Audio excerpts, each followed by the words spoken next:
Now that you've seen all the pieces of equipment I keep on board the RV, I want to show you a few more skills to really make the most of your cooking at home and on the road. The number one thing that ruins your meal and ruins your adventure is hurting yourself. And it's absolutely possible to cut yourself, to burn yourself, to injure yourself with some of the tools that we bring into the kitchen. So let's talk about how not to do that. Some of the most intimidating tools in the kitchen are knives, but they also are some of the most important, and knowing how to use them makes it really easy to use them properly. As you just learned, I keep 3 different knives on board, and they're all used for very specific purposes.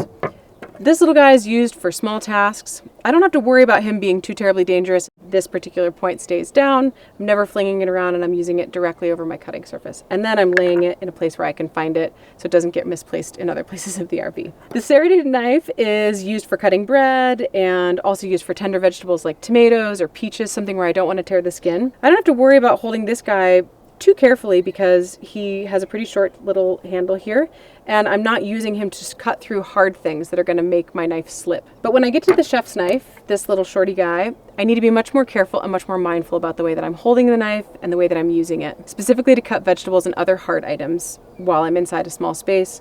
First thing is, we always want to use a cutting board when we're going to cut something, whether it's a small item with one of the small knives or a larger item with one of these chef's knives. Holding the knife properly is the best way to keep yourself safe and to keep your fingers intact if you're using a knife. Rather than grabbing hold of the entire knife with your whole hand, we want to kind of lay it in your palm and pinch the blade between your thumb and your forefinger. Then you're going to wrap your remaining fingers around the handle of the knife. This is a super controllable grip that now allows me to use my arm leverage to cut whatever it is I'm cutting into, instead of allowing the knife to kind of unwieldy cut all over the place. So here I've got a nice little bunch of herbs.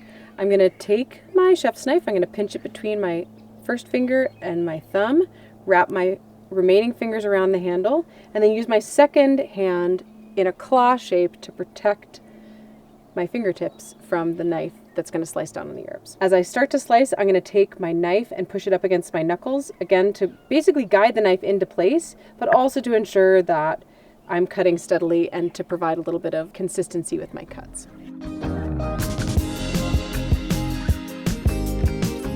One other important piece of keeping yourself safe in your kitchen is moderating the heat of your cooking surface.